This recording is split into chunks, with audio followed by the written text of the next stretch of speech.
Hi welcome back to my YouTube channel. ಇವತ್ತಿನ ವಿಡಿಯೋದಲ್ಲಿ ನಾನು ಆಲೂಗಡ್ಡೆ ಗ್ರೇವಿ ಯಾವ ಥರ ಮಾಡೋದು ಅಂತ ತೋರಿಸಿದ್ದೀನಿ. ಸೊ ಹೇಗೆ ಮಾಡೋದು ಅಂತ ನೋಡ್ಕೊಂಬನ್ನಿ. ಮೊದಲಿಗೆ ನಾನಿಲ್ಲಿ ಆಲೂಗಡ್ಡೆನ ತೊಗೊಂಡಿದ್ದೀನಿ.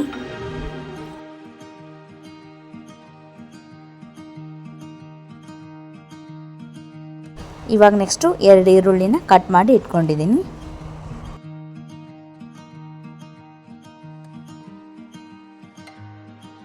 ಅದಾದಮೇಲೆ ಒಂದು 5 ಟೊಮ್ಯಾಟೋನ ಕೂಡ ಕಟ್ ಮಾಡಿ ಇಟ್ಕೊಂಡಿದ್ದೀನಿ.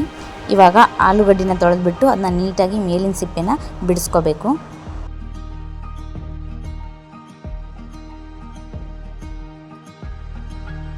ಅದಾದಮೇಲೆ ಅವನ್ನ ಕಟ್ ಮಾಡ್ಕೋಬೇಕು. ನಿಮ್ಗೆ ಯಾವ ಶೇಪಲ್ಲಿ ಬೇಕೋ ಅದನ್ನ ನೀವು ಕಟ್ ಮಾಡ್ಕೋಬೋದು. ನಾನು ನೆಕ್ಸ್ಟು ಮೊಸರು, ಹಾಗೆ ಅರ್ಧ ಸ್ಪೂನಷ್ಟು ಅಚ್ಚ ಖಾರದ ಪುಡಿ, ಹಾಗೆ 1 ಟೀ ಸ್ಪೂನಷ್ಟು ಅರಿಶಿನ, ಕೊರಿಯಂಡರ್ ಪೌಡರು, ರುಚಿಗೆ ತಕ್ಕಷ್ಟು ಉಪ್ಪು ಹಾಕ್ಕೊಂಡು ನೀಟಾಗಿ ಮಿಕ್ಸ್ ಮಾಡ್ಕೋಬೇಕು.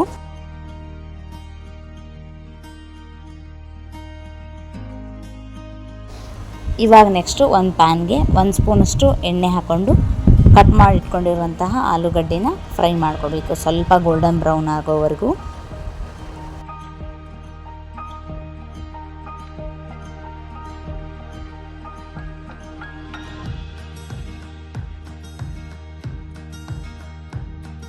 ಇವಾಗ ನೆಕ್ಸ್ಟು ಒಂದು ಜಾರ್ಗೆ ಕಟ್ ಮಾಡಿ ಇಟ್ಕೊಂಡಿದ್ವಲ್ವ ಟೊಮ್ಯಾಟೋನ, ಅದನ್ನು ಸೇರಿಸ್ಕೋಬೇಕು ಇದಕ್ಕೆ. ಅದಾದಮೇಲೆ ಈರುಳ್ಳಿ. ಇವಾಗ ನೆಕ್ಸ್ಟ್ ಇದಕ್ಕೆ ಜೀರಿಗೆ, ಸೋಂಪು, ಹಾಗೆ ಒಂದು ಸ್ವಲ್ಪ ಮೆಣಸು, 1-2 ಲವಂಗ, ಹಾಗೆ ಸ್ವಲ್ಪ ಚಕ್ಕೆ ತೊಗೊಂಡು ಇದಕ್ಕೆ ಕೊರಿಯಂಡರ್ ಪೌಡರ್ನ ಸ್ವಲ್ಪ ಸೇರಿಸ್ಕೊಂಡಿದ್ದೀನಿ.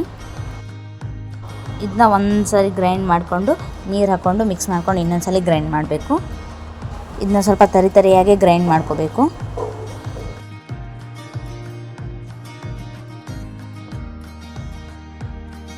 ಇವಾಗ ನೆಕ್ಸ್ಟು ಒಂದು ಪಾತ್ರೆಗೆ 2 ಸ್ಪೂನಷ್ಟು ಎಣ್ಣೆ ಹಾಕ್ಕೊಂಡು 1-2 ಹೆಸರಷ್ಟು ಬೆಳ್ಳುಳ್ಳಿನ ಜಜ್ಜಿಕೊಂಡು ಇದಕ್ಕೆ ಸೇರಿಸ್ಕೋಬೇಕು.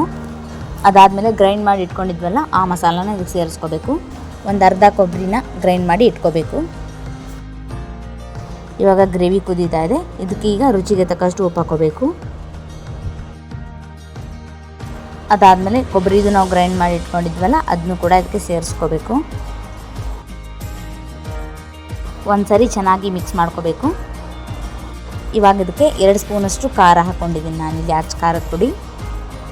ಅದಾದಮೇಲೆ ಟೀ ಸ್ಪೂನಷ್ಟು ಅರಿಶಿನ, ಹಾಗೆ ಕೊರಿಯಂಡರ್ ಪೌಡರು,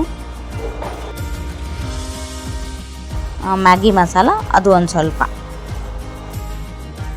ಅದಾದಮೇಲೆ ಮೊಸರಿಂದ ರೆಡಿ ಮಾಡಿ ಇಟ್ಕೊಂಡಿದ್ನಲ್ಲ ಅದನ್ನು 1-2 ಸ್ಪೂನಷ್ಟು ಹಾಕ್ಕೋಬೇಕು. ನೆಕ್ಸ್ಟು ಲಿಡ್ ಕ್ಲೋಸ್ ಮಾಡಿ ಒಂದು 5 ನಿಮಿಷ ಅದನ್ನ ಕುದಿಸ್ಕೋಬೇಕು. ಇವಾಗ ಇದಕ್ಕೆ ನಾವು ಫ್ರೈ ಮಾಡಿ ಇಟ್ಕೊಂಡಿರೋ ಆಲೂಗಡ್ಡೆನ ಸೇರಿಸ್ಕೋಬೇಕು. ಸೇರಿಸ್ಕೊಂಡು ಒಂದು 2 ನಿಮಿಷ ಇದನ್ನು ಕೂಡ ಫ್ರೈ ಮಾಡಬೇಕು. ನಾವು ಇದ್ರಲ್ಲಿ ಕೊಬ್ಬರಿ ಹಾಕಿರೋದ್ರಿಂದ ಮೇಲೆ ಎಣ್ಣೆ ಬಿಡುತ್ತೆ. ಸೊ ಅಲ್ಲಿವರೆಗೂ ಇದನ್ನ ಸ್ವಲ್ಪ ಫ್ರೈ ಮಾಡಿಕೊಂಡು ಲಿಡ್ ಕ್ಲೋಸ್ ಮಾಡಿ ಮತ್ತೆ ಒಂದು 2 ನಿಮಿಷ ಕುದಿಸ್ಬೇಕು. ಇದು ಚಪಾತಿಗೆ, ರೊಟ್ಟಿಗೆ ಅಥವಾ ರೈಸ್ಗೆ ಎಲ್ಲದಕ್ಕೂ ಸೂಟ್ ಆಗುತ್ತೆ. ತುಂಬ ಟೇಸ್ಟಿಯಾಗಿರುತ್ತೆ. ನೀವು ಕೂಡ ಒಂದ್ಸಲ ಟ್ರೈ ಮಾಡಿ ಕಾಮೆಂಟ್ ಮೂಲಕ ತಿಳಿಸಿ ಹೇಗಾಗಿತ್ತು ಅಂತ. ಚಾನಲ್ನ ಸಬ್ಸ್ಕ್ರೈಬ್ ಮಾಡಿ. Thank you for watching. Next ವಿಡಿಯೋದಲ್ಲಿ ಸಿಗ್ತೀನಿ. It could be happy. Bye.